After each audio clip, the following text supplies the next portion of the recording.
हाँ, नमो बुद्धाय। फिर हम ध्यान के ऊपर, ज्ञान के ऊपर चर्चा करेंगे। कल से हम ध्यान करते आ रहे हैं और अभी हमें ये जान लेना है कि ध्यान के द्वारा ज्ञान प्राप्त होता है और ध्यान में ज्ञान से धम्म कैसे जाना। और जब तक हमें ये पता नहीं चले कि धम्म क्या है, हम धार्मिक नहीं होते। ये धम्म क्या है? कई बार साधारण लोग सोचते हैं कि हमारा धर्म अलग है, धम्म अलग है, धर्म अलग है। कई लोग सोचते हैं कि मुस्लिम धर्म अलग है, हिंदू धर्म अलग है, सब धर्म अलग है और हमारा धर्म अलग है। ये अलग समझना ही अज्ञान। तो धर्म क्या है? तो प्राकृत भाषा में, पाली भाषा में बुद्ध ने धर्म शब्द की व्याख्या दी। वो समझ लेना कि धम्म क्या है। धम्म शब्द की व्याख्या है वस्तु स्वभाव धम्म। ये पाली प्राकृत भाषा की व्याख्या है। धम्म शब्द का अर्थ क्या है? वस्तु स्वभाव धम्म। धम्म समझ लेना बहुत जरूरी है। धम्म जब तक हम समझेंगे नहीं, धम्मं शरणं गच्छामि कैसे होगा? धम्म समझने के बाद ही वो धम्म हमारा अंग होगा, धम्मं शरणं गच्छामि होगा। तो धम्म को समझ लेना, धम्म अंग को अपना अंग बनाना है। तो कैसे? तो ध्यान में एक स्टेप है जिसको बुद्ध ने कहा है धम्म विचयन। तो धम्म समझना है, धम्म को अंग बनाना है, तो हमको सजग होके जीवन का सत्य शोधना पड़ेगा। और जीवन का सत्य शोधने की, खोजने की जो पद्धति है, जो प्रक्रिया है, जो स्टेप है, उसको बुद्ध ने कहा है धम्म विचयन। तो धम्म विचयन, धम्म विचयन से ही हमको पता चलता कि धम्म क्या है। तो धम्म विचयन क्या है? धम्म विचयन से हम धम्मानुपश्ना तक कैसे जा सकते?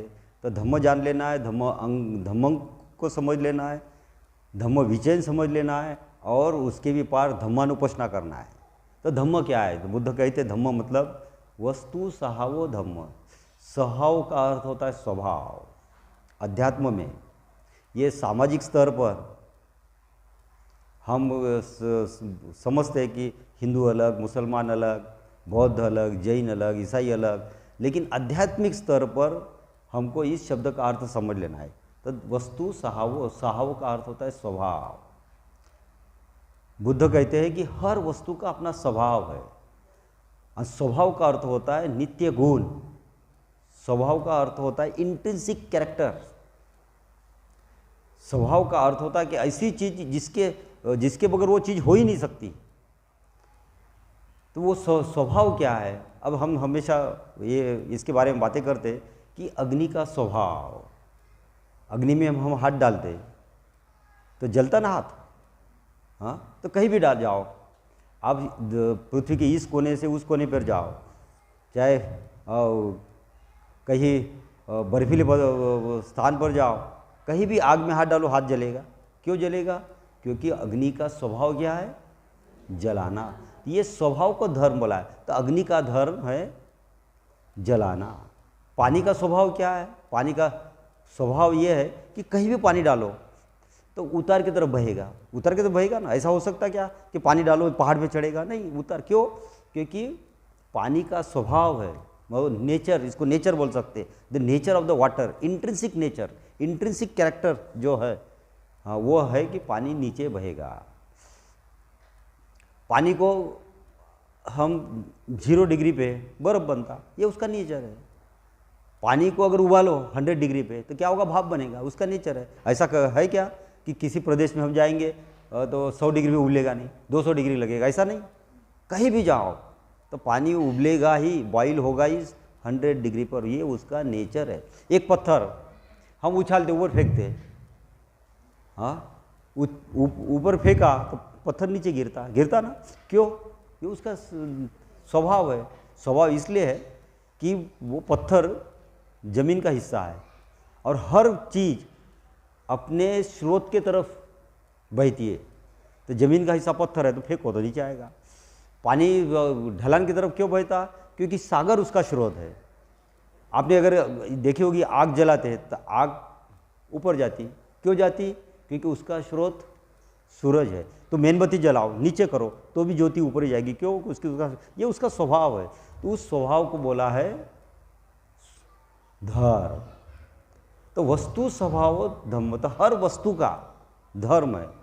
और धर्म क्या है? स्वभाव। स्वभाव का मतलब इंट्रिंसिक नेचर। हाँ, वो एक प्रकृति है, उसके बगैर कुछ भी नहीं हो सकता। तो हर वस्तु का स्वभाव है। तो हमको ये समझना है कि हमारा स्वभाव क्या है, ये समझना है और वो जानना है। तो हर वस्तु का जो स्वभाव है ये सत्य है कि नहीं? ऐसे सत्य ही है ना। अग्नि में हाथ डालो, ये स्वभाव है, लेकिन ये सत्य ही है। और बुद्ध ने इसको ही बोला कि धम्म मतलब लॉ। धम्म का अर्थ क्या बोला है बुद्ध ने? लॉ। लॉ मतलब नियम। और कौन सा नियम? सनातन नियम, एटर्नल लॉ, शाश्वत नियम है। ये कभी भी गलत नहीं हो सकता। हाँ, तो इसको ही बुद्ध ने स्वभाव बोला है, धम्म को ही नियम बोला है, धम्म को ही सत्य को बोला है। और इसी को बोला है कि शाश्वत जीवन। शाश्वत मतलब ये कभी भी वो धर्म खत्म नहीं हो सकता। जहाँ भी अग्नि है धर्म खत्म नहीं होगा। जहाँ कहीं भी पानी डालो नीचे बहेगा, उसका स्वभाव कभी भी खत्म नहीं हो सकता। इसलिए उसको बोला है कि धम्म वो वस्तु का शाश्वत जीवन है। फिर चौथी चीज़ ये है कि धम्म क्या है? तो बुद्ध ने बोला है धम्म है क्रिया प्रक्रिया। धम्म क्या है? क्रिया और प्रक्रिया। कैसे? हाँ, जैसे मन है तो मन हमेशा ही काम करेगा चार तरह से। जानने की कोशिश करेगा, विचार करने की कोशिश करेगा, फिर जैसे विचार करते तो विचार से वेदना निर्माण होती, और वेदना से फिर संस्कार। तो विज्ञान, संज्ञा, संवेदना, संस्कार। विचार करेंगे, मन विचार करेगा, हाँ, विचार से वेदना, विचार और विचार से वेदना, वेदना से विकार। ये प्रक्रिया है मन की। ये मन का क्या है? नियम है। मन ऐसे ही काम करेगा और इसलिए इसको बोला है ये मन की क्रिया है। तो बुद्ध बोलते कि धम्मानुधम्म पटिपत्तिया। धम्मानुधम्म पटिपत्तिया का अर्थ होता है कि विपश्यना की आखिरी अवस्था धम्मानुपश्यना है। तो धम्मानुपश्यना द्वारा हमको क्या करना है? मन कैसे काम करता है, और वो मन के काम करने का जो तरीका है, मन के काम करने की जो प्रक्रिया है, हमको सुख में लेके जाती है कि दुख में लेके जाती है? तो ऐसा देखा गया है कि मन की काम करने की जो प्रक्रिया आदमी को सिर्फ दुख में लेके जा सकती है, और ये उसका स्वभाव है। ये मन का सत्य है, ये मन का नियम ऐसा ही काम करेगा। दूसरी तरह से मन काम ही नहीं। क्यों? क्योंकि ये जो मन है ये मन ही सत्य नहीं है। मन आया हुआ पशुओं से आया हुआ मन है, और ये मन जो हमारे पास है ये हमारा मन नहीं है। जिसे हम बोलते हैं ना ये मनुष्य, अरे हम मन है हमारे पास, तो ये मन हमारा नहीं है, ये हमने बनाया हुआ नहीं है। ये मन जो है इसमें कुछ संस्कार जानवरों के हैं, हिंसा से आए हुए, और कुछ संस्कार हमारे माँ बाप और प्रोफेसर्स, इन लोगों ने हमको संस्कारित किया। और इसलिए ये जो मन है हमारा ये अनैसर्गिक है, और ये हमको दुख में लेके जाता। तो दुख में कैसे लेके जाता ये मन? मन का धम्म क्या है? दुख में क्यों लेके जाता? तो ये हमारे पास जो मन है ये 5 लोगों ने बनाया हुआ है। कितने लोगों ने बनाया हमारा मन? पहले पेरेंट्स, जैसे बच्चा पैदा होता उसके माँ बाप उसको सिखा देते। क्या सिखा देते? कि हम मुसलमान हैं, कुरान हमारी सर्वश्रेष्ठ किताब है, मोहम्मद पैगंबर हमारा आखिरी शास्ता है, उसके अलावा कोई हमारा दूसरा धर्म नहीं है, दूसरी किताब नहीं, और हमारा सबसे बड़ा धर्म है। हमने ऐसे ही कपड़े पहनना चाहिए, ऐसे ही मस्जिद में जाना, ऐसे ही रोजे रखना, ऐसे ही दाढ़ी रखना, ऐसे ही बुर्का पहनना, इसके अलावा कुछ भी नहीं। अभी हम देख रहे हैं कि ईरान में है, वो हिजाब नहीं पहना करके एक लड़की को मार डाला।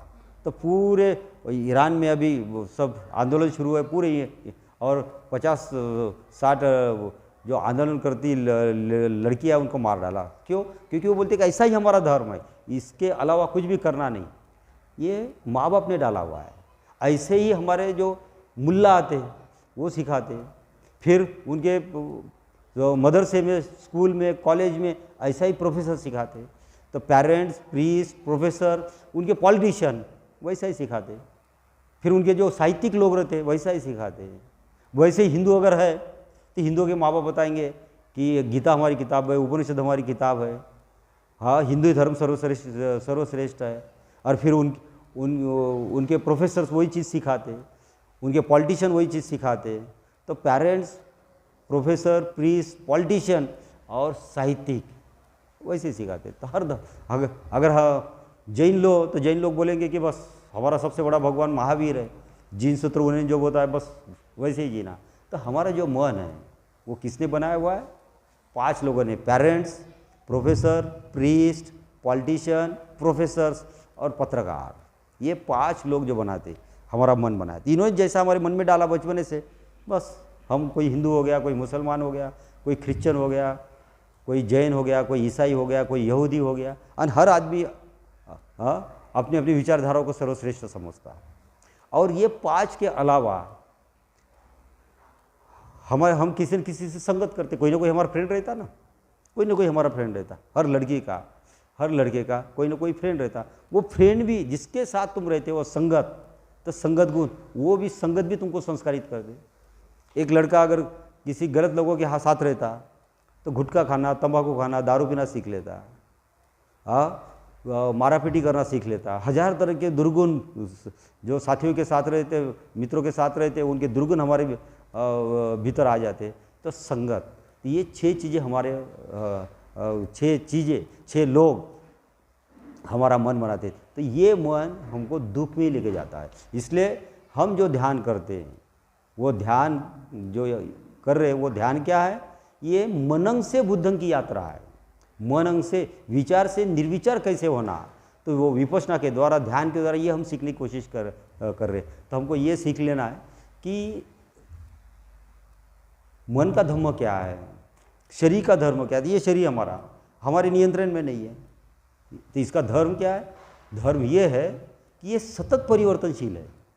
तो परिवर्तनशीलता, ये शरीर का जो धर्म है, ये सतत परिवर्तनशीलता है कि पहले बचपन था, फिर जवानी, फिर बुढ़ापा, और धीरे धीरे ये बदल रहा। तो एक क्षरति शरीरम, इसको शरीर क्यों बोलते हैं? शरीर इसलिए बोलते हैं, इसका क्षरण हो रहा है। अक्षर का अर्थ नष्ट न होना, क्षर का अर्थ नष्ट होना। ये धीरे धीरे जैसे पैदा हुआ नष्ट हो रहा है, ये उसका धर्म है। मन का धर्म ये है कि सतत परिवर्तनशील है। जैसा उसमें डाला है वैसा ही वो करता है, दुख की तरफ ही लेके जाता है। ये मन का धर्म है। तो बुद्ध बोलते हैं कि धर्म को जानो। तो धर्म कैसे जानना है? तो सबसे पहले हमको सजग होना है। बुद्ध सिखाते सम्मा सती। आपको क्या होना है? ध्यान के द्वारा आपको सजगता सीखना है। अभी हमारे पास सजगता नहीं है। अभी हमारे पास क्या है? एक मन है, तो वो उसकी चंचलता हमारे पास है। हम बाहर के दुनिया में बस आँखों से देखते तो जो देखते हुए अच्छी चीज़ों के पीछे चले जाते। कानों से संगीत सुनते कोई तो उसके पीछे चले जाते। कोई आदमी गंध के पीछे चले जाता, कोई स्वाद के पीछे चले जाता, कोई स्पर्श के पीछे चले जाता, कोई विचार करने के पीछे चले जाता। तो ये जो 6 इंद्रिय है, 6 इंद्रियों के 6 विषय है, विषयों के पीछे हम चले जाते। ये चंचलता है। तो ये चंचलता को नष्ट करके कैसे एकाग्रता साधना, कॉन्सेंट्रेशन कैसे करना, और एकाग्रता से सजग कैसे होना, ये बुद्ध की विधि है। जैसे आप ध्यान करते, एकाग्रता का, तो चंचलता खत्म होती, तो हजारों दिमाग की बीमारियां खत्म हो जाती। और फिर एकाग्रता को सजगता में परिवर्तित करना सीखना है। और सजग होके फिर हमको जीवन देखना है कि जीवन कैसा है। तो जीवन कैसा है? तो जीवन देखने की जो प्रक्रिया है उसको बुद्ध ने बोला है सजग होके जीवन देखना। मतलब जीवन का सत्य क्या है। तब ने अगर आप सजग भी नहीं तो भी आप देख रहे कि बाहर का जीवन कैसा है। कैसा है बाहर का जीवन? बाहर का जीवन 3 तरह का है। कैसा है बाहर का जीवन? कि बाहर का जीवन है सतत परिवर्तनशील। आप बाहर देखते तो क्या हो रहा? हर चीज़ बदल रही, हर चीज़। कोई छोटा बच्चा है तो जवान होता, बूढ़ा होता, मर जाता। हर परिस्थिति में परिवर्तन देखते रहते, ऋतुएं बदलते रहती। और हम सुबह देखते, सुबह सूरज उगता, फिर शाम को डूब जाता, फिर रात आती, फिर दिन आती, सतत परिवर्तन, ऋतु में परिवर्तन। तो बाहर सतत हम परिवर्तन देखते। और परिवर्तन भी कैसा है? परिवर्तन भी ऐसा है कि जो चीज़ अभी है थोड़ी देर में गायब हो जाती। अभी कोई किसी आदमी को हम जिंदा देखते और थोड़ी देर में पता चलता है कि वो मर गया, और बाद में जाके देखते तो कुछ है ही नहीं है। तो बाहर का जीवन कैसा है? परिवर्तनशील है। परिवर्तनशील है मतलब बुद्ध ने उसको बोला अनित्य है। और अनित्य मतलब अभी है अभी नहीं है। अनित्य का अर्थ, नित्य का अर्थ सनातन शाश्वत होता, हमेशा जो चीज़ रहती है उसको नित्य बोलते। लेकिन बाहर का जीवन कैसा है? अनित्य है। अनित्य मतलब परिवर्तनशील है। परिवर्तनशील का मतलब क्षणभंगुर है। क्षणभंगुर का मतलब अभी है अभी नहीं है। तो दूसरे का भी जीवन हम लोगों को मरते हुए देखते, क्षणभंगुर है। तो ये है जीवन का सत्य। इसको बुद्ध ने बोले अनित्य धर्मा। बाहर का जीवन कैसा है? अनित्य धर्मा है। हाँ, अनित्य धर्मा मतलब धर्म मतलब उसका स्वभाव, धर्म मतलब उसका नेचर, धर्म मतलब उसका नियम, धर्म मतलब ये सत्य ही है। जो भी चीज़ हम बाहर देखते वो परिवर्तनशील है। आज जैसी है वो कल रहने वाली नहीं है। हाँ, और ये भी हो सकता है कि अभी कोई चीज़ जीवित है, थोड़े दिन मर जाएगी। ये है अनित्य। तो इसको समझना, इसको जानना, और इसको जान लिया, समझ लिया, तो हम दुख से मुक्त हो सकते हैं। नहीं तो हम क्या करते, जो चीज़ अनित्य है उसको हम क्या समझते? नित्य समझते। तो साधारण लोग जिन्होंने ध्यान नहीं किया, जिन्होंने किसी तरह का ज्ञान प्राप्त नहीं किया, वो अनित्य चीज़ों को नित्य समझते अज्ञान के कारण। ये दुख का कारण है। और ये समझ में नहीं आता अनित्य को नित्य कैसे समझते। हम समझते कि मेरी माँ कभी मरेगी नहीं, मेरा बाप कभी नहीं मरेगा, मेरे जो बच्चे हैं, मेरे जो भाई है कभी नहीं मरेंगे। और इस तरह से हम समझते, जानते, और जैसे कुछ घटित होता, हाँ, हम दुख में चले जाते। दिल्ली में 2 साल का बच्चा बीमार पड़ा, और बीमार पड़ने के बाद उसको डेंगू हो गया। डॉक्टर ने बोला कि इसको सीरियस डेंगू हो गया, और सीरियस हो गया। और सीरियस हो गया 7-8 दिन के बाद बच्चा मर गया। तो डॉक्टर ने आके बोल दिया माँ बाप को कि बच्चा मर गया। जैसे उन्हें सुना, उनको शौक लग गया।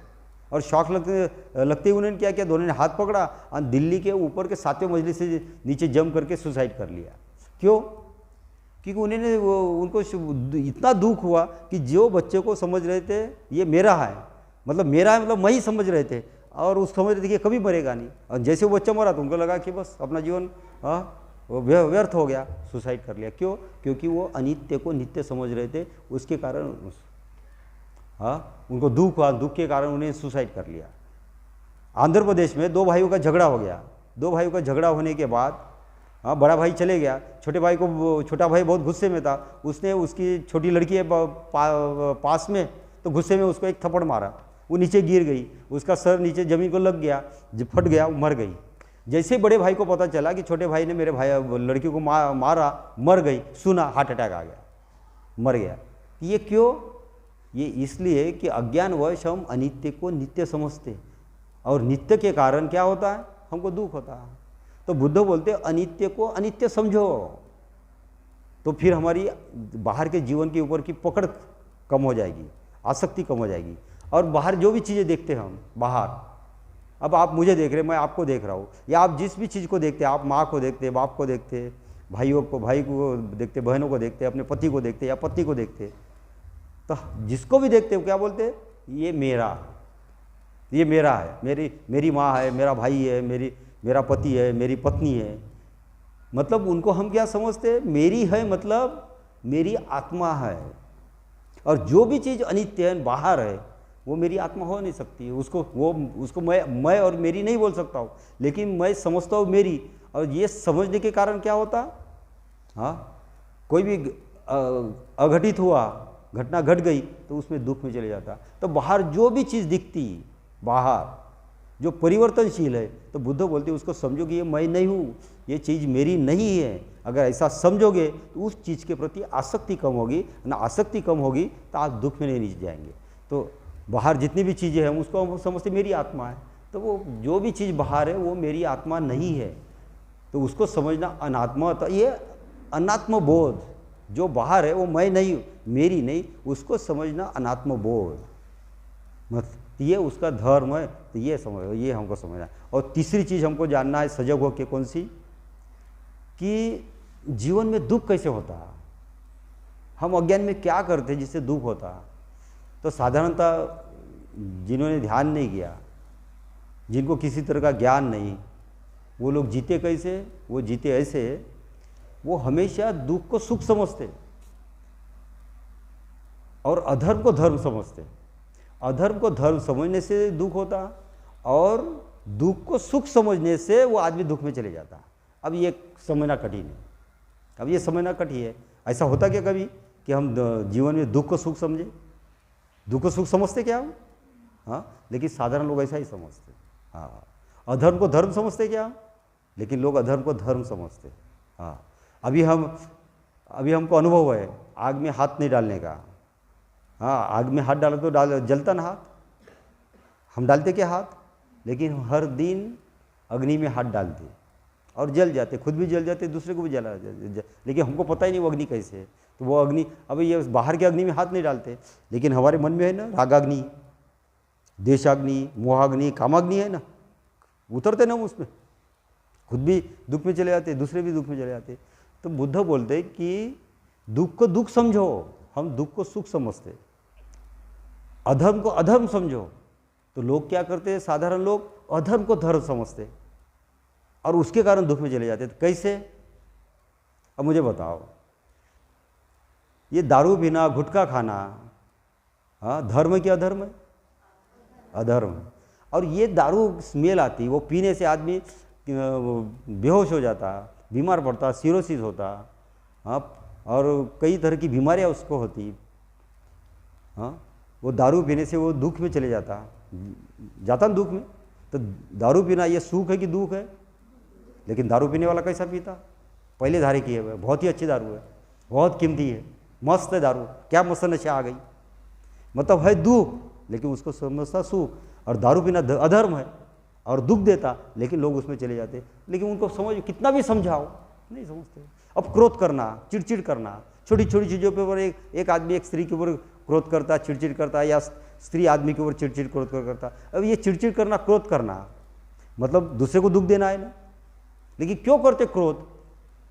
दूसरे को मारना, हत्या करना, ये धर्म है कि अधर्म है? अच्छा, हम दूसरे को मारते हैं तो दूसरा दुखी होता ना, लेकिन क्यों मारते हैं हम? इसलिए मारते कि हमको उसके मारने में सुख मिलता। हाँ, मतलब मारने में सुख, तो दूसरे को दुख देने में सुख मिलता। अभी 2 दिन पहले दारवा में मर्डर हुआ ना। हाँ, क्या मर्डर हुआ? एक आदमी ने मर्डर किया था 2-3 साल पहले। वो आदमी मर गया, उसके बच्चों ने उसको मार डाला, जेल में गए। उसको मारना, अभी वो जेल में रहेंगे, 10-10, 20-20 साल जेल में रहेंगे, लेकिन सुख है वो, मैंने मारा ना, बस। ये अहंकार, ये अज्ञान। तो अधर्म को लोग धर्म समझते और दुख को सुख समझते, उसके कारण आदमी दुखी है। अब चोरी करना अधर्म है, हम दूसरे को दुख देते, लेकिन हम लोग इसी को समझते कि बस मेरा धर्म यही है। हाँ, लोग ये समझते कि बस ये ऐसा करने से मैं सुखी हो सकता हूँ। ये कितनी औरतों के गोल्ड चेन स्नैचिंग हो रही, हाँ, कितने मतलब हजारों लाखों जो स्त्रियां हैं सोने की गहनी नहीं पहनते। हर दिन पेपर में पढ़ो कि बस ये लेडीज़ की मंगलसूत्र खींच लिया, तोड़ डाला, तो जो सोने की चेन तोड़ डाली है। कुछ लोगों को बहुत ही अच्छा लगता, लेकिन दूसरे को दुख होता, लेकिन दुख देने में वो खुद को सुख। व्यभिचार करना अधर्म है। व्यभिचार करना, हाँ, दूसरे को दुख देना है, खुद भी दुख में जाना है। अपन भी अपने मन से गिरते, दूसरे के भी मन से गिरते और दुख में चले जाते, फिर भी लोग उसको सुख समझते। तो ये हमको समझना है कि धर्म क्या है, अधर्म क्या है, सुख क्या है, दुख क्या है। तो सजग होकर ये देखना, ये समझना। अगर इस तरह से हम ध्यान करते, ध्यान होके बाहर के जीवन में हम अनुभव करते कि बाहर का जीवन कैसा है। बाहर का जीवन कैसा है? अनित्य धर्मा, मतलब उसका नियम, उसका सत्य बाहर के जगत का ऐसा ही है, सब खत्म होने वाला है। आज जैसा आपको दिख रहा है जगत, कल वैसा नहीं रहता। और बाहर का जगत कैसा है? अनात्म धर्मा है। अनात्म धर्मा मतलब वो, उसमें मेरा नहीं है और मैं नहीं हूँ। और बाहर की जितनी भी चीज़ें तुम आप करोगे, जितनी भी चीज़ें करोगे बाहर, मतलब अनित्य के पीछे, अनात्म के पीछे हम जितना भी जाएंगे, आपको दुख के सिवा कुछ भी नहीं मिलेगा। तो दुख का बोध, क्या करने से मैं दुख में जाता हूँ, ये अनुभव करना, दुख बोध। तो अनित्य बोध, अनात्म बोध, दुख बोध, ये ध्यान के द्वारा आपको समझ लेना है। ये बाहर के जगत के प्रति। फिर आंखें बंद कर दे, आंखें बंद करते हम अपने आप को स्वयं को देखते, तो स्वयं को देखने से हमको पता चलता कि बाहर की चीज़ें तो बदल रही है, बाहर की चीज़ें तो बदल ही रही और बाहर, लेकिन मेरे भीतर भी परिवर्तन हो रहा, मेरे शरीर में परिवर्तन हो रहा, ये शरीर के ऊपर भी मेरा नियंत्रण नहीं। हाँ, तो मेरा शरीर भी क्या है, क्षण क्षण परिवर्तित हो रहा और नष्ट होने के मार्ग पर है। मेरा मन भी सतत परिवर्तनशील है, सतत बदल रहा। तो ऐसी कौन सी चीज़ है मेरे भीतर जो कभी भी नहीं बदलती, इसका अनुभव करना है, इसको ये जानना है आपको। जैसे हमने बोला कि आग का स्वभाव जलाना है, कभी बदलता क्या? नहीं बदल। पानी का स्वभाव है बहना नीचे, कभी बदलता नहीं। पत्थर फेंका नीचे गिरता, कभी वो स्वभाव कभी नहीं बदलता। पानी 100 डिग्री सेल्सियस जलता, 0 डिग्री में बर्फ होता, ये जो स्वभाव है ये कभी नहीं बदलता। तो ऐसी कोई चीज़ है क्या मेरे भीतर जो कभी नहीं बदलती? उसको खोजना, उसके तरफ जाना, ये ध्यान का प्रयोजन है। तो हम ध्यान किस लिए कर रहे हैं? ध्यान इसलिए कर रहे हैं कि ऐसी एक चीज़ हमारे भीतर है, हमारे भीतर, हमारे अस्तित्व में ऐसी एक चीज़ है जो कभी भी नहीं बदलती। वो अजन्मा है, अमृत है और कभी भी मरने वाली चीज़ नहीं है। उसकी खोज, ये ध्यान का प्रयोजन है। तो सजग होकर हमको वो चीज़ देखना है। क्या देखना है? कि मेरे भीतर क्या है जो अजन्मा अमृत है। तो ऐसी कौन सी चीज़ है, तो उसका स्पष्ट हो तो वो समझ लो कि कौन सी चीज़ है। अब मैं आपको एक चीज़, हमारे भीतर एक बुद्ध चेतना है। बुद्ध बोलते कि हर मनुष्य के भीतर बुद्ध चेतना है। आपने कभी अनुभव किया क्या? हाँ, अनुभव किया हमारे भीतर एक बुद्ध चेतना है करके अनुभव किया?